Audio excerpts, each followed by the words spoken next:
She was a polished well-known relationship columnist, but behind her back people whispered that she was 35 and still a virgin, even though she was hugely successful in her career. The moment she got home she lived like a maid, taking care of her 3 younger sisters and their strict father. Today was a big day because Ziha book had won an award. Her best friend begged her to drop everything and stay. After all, there was makeup, getting dressed, rehearsals and so much to do, but Zuha still chose to leave, because she had always carried herself like the eldest sister means a second mother, and everyone at home was waiting for her to come back and cook. The second Zuha got home she hurried straight to the bathroom, quickly fixed herself up and headed for the kitchen like it was second nature. Her books were the kind everyone chased after, but in her father's eyes they were worth nothing. Zuha forced a smile like she had not heard a thing and went to face her family. She greeted her father briefly and started making dinner. Even the housekeeper could not stand it and spoke up for Ziha. As the award ceremony got closer and closer, Zuha begged her father to let her go. Even though she knew she would not hear anything nice from him, she still swallowed her pride and tried. So Zuha and her sister went to the venue together. When the host called her name, Zuha walked onto the stage with light confident steps, and accepted the trophy and honor with both hands, soaking in the applause. But back at home her father was counting the minutes. Knowing her father's temperament, Ziha could not enjoy the celebration at all. After a few drinks she picked up her trophy and said goodbye to everyone, not knowing her father had already run out of patience. Even though her sisters tried to smooth it over saying it was part of Zuha's job, her father did not care about how hard Zuha had it. He knew he was waiting there and she still would not come home. When Zuha rushed back she was exhausted to the bone, but she did not dare stop because she still had to help her father bathe. No matter how well she did, he never gave her a kind look. Lonely for so long she still craved even a little love. Her best friend recommended a list of great guys. As Zuha scrolled through them one by one,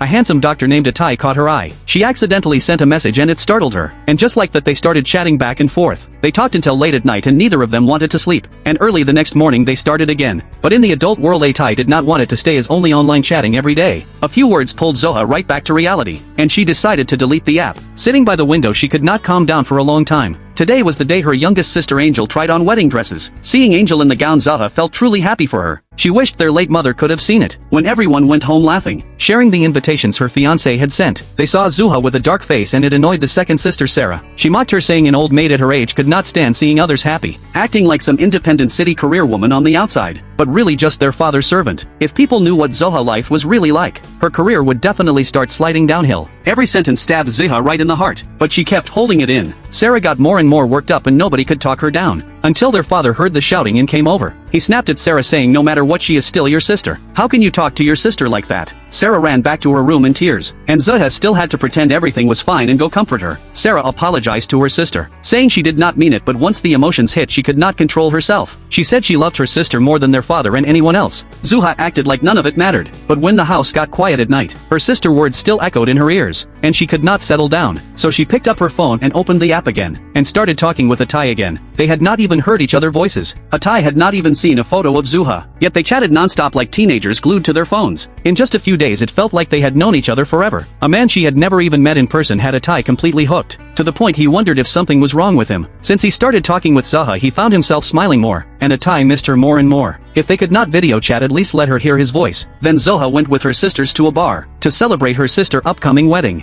Zuha was not interested at all, until a man walked into the bar.